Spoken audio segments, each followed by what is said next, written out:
Hello साथियों, जय श्री राम, जय बालाजी महाराज की। आपका हमारे यूट्यूब चैनल हनुमंत कृपा 0005 में स्वागत है। प्रतिदिन की तरह आज भी हम आपके लिए एक हनुमान जी की भक्ति से जुड़ा हुआ सेशन लेकर उपस्थित हुए हैं। साथियों, आज जो हमारा सेशन रहेगा वो हनुमान जी की भक्ति से ही संबंधित है। सेशन में आगे बढ़ने से पहले मैं आपसे एक निवेदन करना चाहूँगा, अगर आप हमारे चैनल पर आज नए हैं तो अभी चैनल को आप सब्सक्राइब कर लें, बेल आइकन को प्रेस कर लें, जिससे हमारे वीडियो का नोटिफिकेशन सबसे पहले आपको प्राप्त हो। और साथियों, दूसरा यह है कि अगर आपका कोई हनुमान जी की भक्ति से संबंधित कोई प्रश्न है, कोई जिज्ञासा है, या अगर आपकी कोई समस्या है तो आप हमें फ़ोन के माध्यम से कॉल कर सकते हैं। आप प्रतिदिन हमें सायं 3 से लेकर 4 बजे के बीच में कॉल कर सकते हैं। हमारा कॉन्टैक्ट नंबर रहेगा 6378992357। इस नंबर पर आप 3 से 4 बजे के बीच में सायं कॉल कर सकते हैं। और यही हमारा व्हाट्सएप नंबर है। अगर आप सामूहिक अर्जी लगवाना चाहते हैं तो हम आपकी सामूहिक अर्जी भी लगा देंगे। उसके लिए आपको व्हाट्सएप पर अपना नाम और अपनी जो अर्जी है लिखकर आप हमें सेंड कर दीजिए, हम आपकी सामूहिक अर्जी भी लगा देंगे। तो चलिए साथियों, ज़्यादा समय नहीं लेते हुए आज के सेशन की ओर चलते हैं। तो साथियों, थंबनेल के माध्यम से आपको पता ही चल गया होगा कि आज का सेशन किससे संबंधित है। घर के पूजा मंदिर में हम हनुमान जी के किस स्वरूप की छवि को विराजमान करें, आज हमारा यह सेशन है। तो साथियों, हम सब जानते हैं कि हनुमान जी के बहुत सारे स्वरूप हैं, जैसे कि पंचमुखी हनुमान जी, उड़ते हुए हनुमान जी, और भजन और भक्ति में डूबे हुए हनुमान जी, और आशीर्वाद मुद्रा में हनुमान जी, सिंदूर रूपी छवि के स्वरूप में हनुमान जी। तो हनुमान जी के बहुत सारे स्वरूप हैं जिनकी लोग छवि के दर्शन भी करते हैं और पूजा पाठ भी करते हैं और घरों में अपने पूजा मंदिर में विराजमान भी करते हैं। तो साथियों, हर जो भगत होता है, जो दास होता है बालाजी का, उसकी यही जिज्ञासा रहती है कि हम किस स्वरूप का चयन करें, जिससे बालाजी महाराज की हम प्रेम से भक्ति कर सकें और उनका अनुग्रह प्राप्त कर सकें। तो साथियों, आती है घर के पूजा मंदिर की बात, तो हमें पहले से यह नियत कर लेना चाहिए कि हमें किस तरह की छवि को स्थापित करना है। कई बार साथियों क्या होता है कि हम फोटो फ्रेम वाली छवि अपने घर के पूजा मंदिर में ज़्यादातर लोग रखते हैं। ना तो उनको स्नान ध्यान कराया जा सकता है, ना ही उनको चंदन चावल से पूजन किया जा सकता है, ना ही उनको जनेऊ पहनाया जा सकता है, ना ही उनको कोई वस्त्र आदि पहनाए जा सकते हैं, और ना ही कोई स्नान ध्यान कराया जा सकता है। तो साथियों, उसमें काफ़ी उनकी सेवा में हनुमान जी के में उसकी जब तक हम किसी छवि की सेवा नहीं कर पाते हैं तो हमारी भक्ति का जो स्वरूप है वो प्रगाढ़ नहीं हो पाता। तो सबसे पहले हमें ऐसी छवि का चयन करना चाहिए जो कि जिसको हम अच्छे से स्नान ध्यान करा सकें, उनका पूजन कर सकें और उनको जनेऊ अर्पित कर सकें, उनको वस्त्र आदि पहना सकें। तो हमें अपनी सामर्थ्य अनुसार, अगर हम बालाजी महाराज की कृपा पाना चाहते हैं, उनका अनुग्रह प्राप्त करना चाहते हैं, उनकी सेवा करना चाहते हैं, तो अपनी सामर्थ्य अनुसार ऐसी छवि का चयन करें जो आपको उक्त सेवा करने के लिए सुगम हो। तो सबसे पहले हम आपको सलाह देंगे कि आपको बालाजी महाराज की जो धातु की मूर्ति स्वरूप जो आपको देखने को मिलते हैं, तो आप मूर्ति के रूप में आप किसी भी धातु की छवि आप लेके आ सकते हैं। छवि जब लेने जाएं तो आपकी सामर्थ्य है तो आप चांदी की छवि प्राप्त कर सकते हैं, अगर आपकी सामर्थ्य नहीं है तो आप पीतल की छवि प्राप्त कर सकते हैं। तो आप मेरे हिसाब से तो आप किसी भी धातु की एक छवि प्राप्त कर लें, माना कि आप एक पीतल की ही छवि प्राप्त कर लें। अब बात आती है कि साइज कैसा हो, छवि का स्वरूप कैसा हो।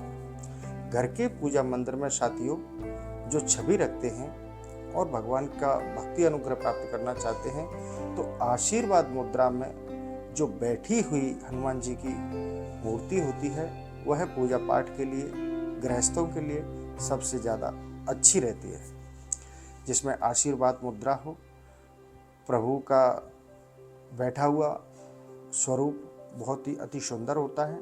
तो जब आप अपने घर के पूजा मंदिर के लिए अगर हनुमान जी महाराज की छवि लेना चाहते हैं तो बैठी हुई मुद्रा में, आशीर्वाद मुद्रा में हनुमान जी महाराज की छवि खरीद लें। जब आप छवि खरीदने जाएं तो उस छवि में आप ये चीज़ पहले से देख लें कि इसको साफ सफाई करने में कहीं गंदगी ना लगे, सफाई अच्छे से हो जाए, ऐसी सुंदर छवि आप प्राप्त करें।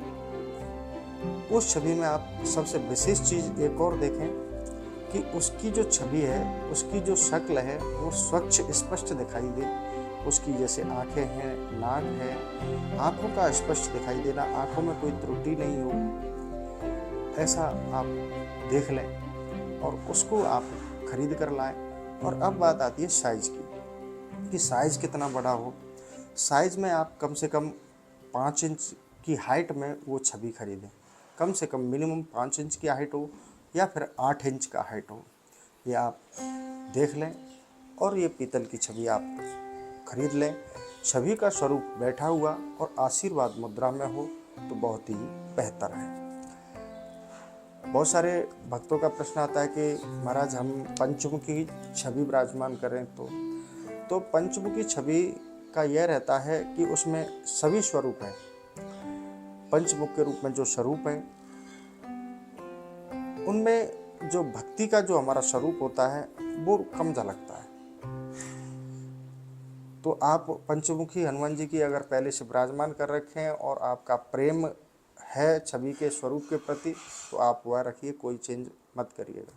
लेकिन जो नए साधक हैं, भक्त हैं और उनके पास अभी कोई धातु की ऐसी छवि विराजमान नहीं किए हैं तो आप बैठी हुई मुद्रा में और आशीर्वाद मुद्रा में वो छवि आप पीतल का प्राप्त कर लें। अब उनको विराजमान करने के लिए क्या करना है कि आपको एक जो धार्मिक दुकानें होती हैं, जहाँ धार्मिक सामग्री मिलती है, वहाँ से आप एक छोटा सा सिंहासन ले लें और उस पर लाल छोटा सा आसन लगा दें, कपड़ा बिछा दें। अब क्योंकि घर का जो पूजा मंदिर होता है उसमें जो हनुमान जी की जो छवि विराजमान करते हैं उसमें कोई भी प्राण प्रतिष्ठा कराने की आवश्यकता नहीं होती। उसको आप पंचामृत से स्नान कराएं। स्नान कराने के बाद में जल से, गंगा जल से उसको स्वच्छ करके आसन को बालाजी महाराज को विराजमान कर दें। विराजमान करने के बाद में हनुमान जी महाराज को चंदन चावल से पूजन करें, जनेऊ अर्पित करें, जनेऊ पहनाएं। पहनाने के बाद आपके पास कोई भी वस्त्र है तो वस्त्र पहनाएं। और एक हनुमान जी महाराज के लिए जो सबसे ज़्यादा प्रिय है, एक छोटा सा तुलसी का कंठी हनुमान जी महाराज को पहना दें। अगर आपके पास हनुमान जी के लिए आप पहले से ही कोई मुकुट वगैरह लेकर आए हैं तो मुकुट भी पहना दें और उनका अच्छे से श्रृंगार करें।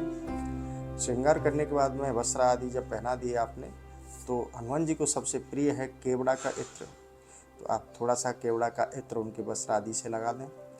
अगर वस्त्र आदि से नहीं लगाते हैं क्योंकि इत्र से वस्त्र आदि खराब हो जाते हैं तो आप उनके चरणों में, उनकी छवि के आसन के आसपास थोड़ा सा इत्र छिड़काव कर दें और लाल पुष्प आप अर्पित करें। इस तरह से आप अपनी छवि को विराजमान कर लें और हनुमान जी महाराज के लिए एक छोटा सा तांबे का लुटिया ले लें, उसमें स्वच्छ जल, गंगा जल डाल के रख दें और उसमें थोड़ा सा आप प्रसाद के रूप में गुड़ चने या कोई बूंदी का प्रसाद आप रख सकते हैं। और जहाँ तक है कि अगर आप घर पे कोई प्रसाद बनाते हैं उसका ही भोग लगाएं तो ज़्यादा अच्छा है, मार्केट से कम लें। अगर फल आदि लेते हैं तो फल आदि आप लगा सकते हैं, लेकिन जो मिठाइयाँ वगैरह हैं वो दूषित, प्रदूषित और तथा स्वात्मक नहीं होती। तो साथियों, इस तरह से आप अपना हनुमान जी महाराज की भक्ति को कर सकते हैं। नित्य दोनों समय, सुबह और शाम, बालाजी महाराज को इसी तरह से स्नान ध्यान करा के चंदन चावल से तिलक करके, गाय के घी का दीपक जला के अपना पूजा पाठ कर सकते हैं।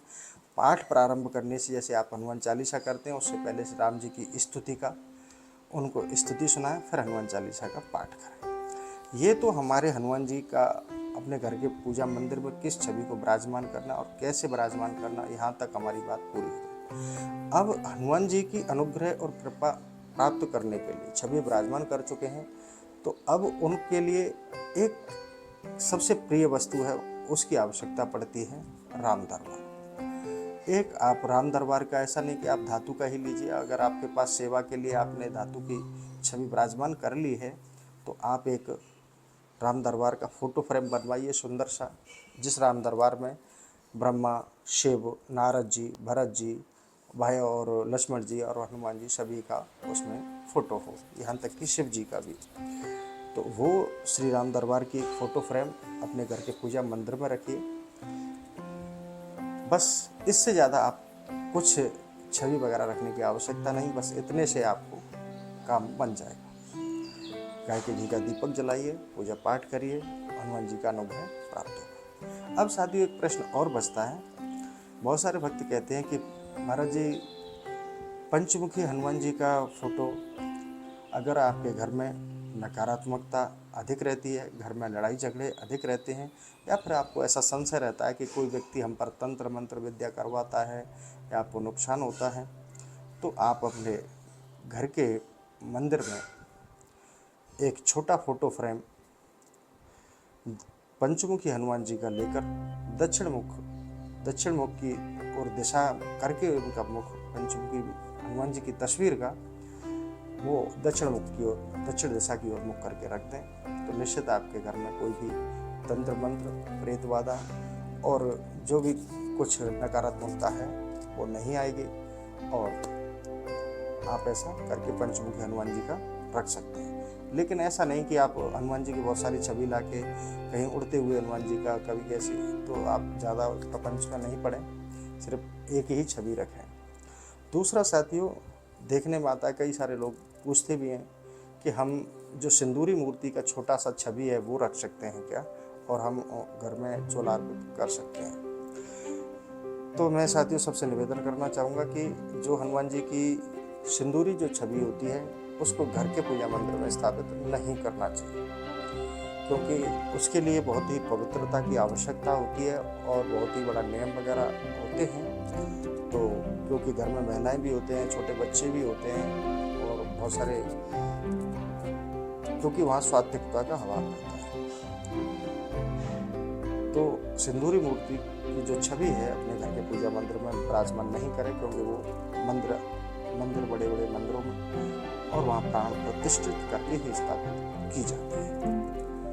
तो ना तो आप ज़्यादा प्रपंच में पड़िए, अगर आपको भक्ति करनी है और बालाजी का अनुग्रह प्राप्त करना है तो आप जो बैठी हुई आशीर्वाद मुद्रा में छवि विराजमान कीजिए धातु की, जिसे आप अच्छे से स्नान ध्यान करा सकें, अच्छे से विराजमान कर सकें, उनकी सेवा पूजा कर सकें, तो आपके लिए सबसे बेस्ट रहेगा आशीर्वाद मुद्रा में। और हाँ साथियों, एक विशेष ध्यान रखें कि उस छवि के अंदर हनुमान जी का गदा अवश्य हो। कई छवियों में क्या होता है कि गदा दिखाई नहीं देता, कि या तो पीछे की ओर होता है या कैसे भी ऐसा होता है कि वो दिखाई नहीं देता। तो आप ऐसा हो कि वो सामने उनके साइड में रखा हो, ऐसा हो या ऐसे करके कंधे पे रखा हो, तो दिखाई देना जरूरी है। और साथियों, अगर आप राम दरबार की छवि अगर नहीं प्राप्त कर पाते हैं और आपके पास हनुमान जी का स्वरूप है, उसकी आप पूजा पाठ करते हैं, तो अगर प्राप्त नहीं हो पा रही, गांव में ऐसा होता है कि वहाँ लोगों के पास राम दरबार की छवि नहीं होती, तो आप लाल चंदन से या कुमकुम से अपने घर के पूजा मंदिर में राम लिख सकते हैं। शब्द राम, इतना राम नाम का एक शब्द लिख दें, वो भी हमारे बालाजी को बहुत ही प्रिय है। तो आप ऐसे करके वो भी लिख सकते हैं। दूसरा साथियों, कि जो छवि है पंचमुखी हनुमान जी का, वो उस छवि की पूजा साधना करना बहुत ही ज़्यादा नियमों के में बंधन का कारक होता है, क्योंकि उसमें 5 स्वरूप होते हैं और 5 स्वरूपों की पूजा करना हर व्यक्ति के, हर साधक के और गृहस्थ के तो बिल्कुल ही नहीं। तो आप एक ही स्वरूप की पूजा साधना करिए, जिससे आपको अनुग्रह बालाजी का प्राप्त हो। अब बात आती है कि हम उनको चोला अर्पित कैसे करें। तो अगर आपको चोला अर्पित करना हो तो आपको, जैसे आपका भाव बनता है कि हम प्रतिदिन चोला चढ़ाएं, तो आप एक पीतल का कटोरी अपने पूजा मंदिर में रखिए। पीतल का हो, कांसे का हो या चांदी का हो, जैसी आपकी सामर्थ्य है। स्टील का और या प्लास्टिक का ऐसा कोई पात्र ना लें, सिर्फ पीतल का या तांबे का ऐसा कोई पात्र लें और घर के पूजा मंदिर में जहाँ हनुमान जी की छवि विराजमान है उसके सामने रख दें। प्रतिदिन आप पूजा करते हैं तो एक चुटकी सूखा सिंदूर ले में और उसमें रख दें। ऐसे प्रतिदिन पूजा के समय रखते जाएं। जब आपका 7 दिन होंगे उसमें बहुत सारा सिंदूर इकट्ठा हो जाएगा। उस सिंदूर को लेकर जब भी आप कहीं पास के मंदिर में जाएं, वहां आप उस सिंदूर को लेकर चोला अर्पित करवा दें, तो यह भी आपका उस छवि को चोला अर्पित हो जाएगा। इस तरह से आप चोला अर्पित करा सकते हैं।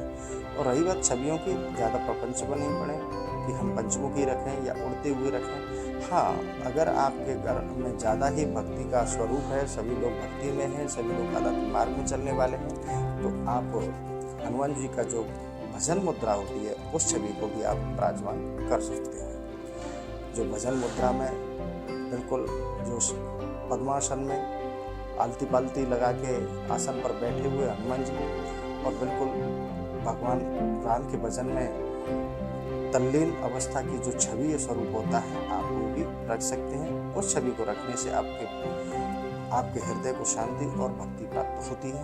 आप भक्ति प्राप्त करना चाहते हैं तो आप उस स्वरूप की भी छवि रख सकते हैं। अगर आपको लगता है कि हमें सिर्फ बालाजी महाराज की भक्ति ही प्राप्त करनी है, तो आप जो रामचरितमानस पढ़ती हुई जो हमारे हनुमान महाराज की छवि वो भी आप रख सकते हैं।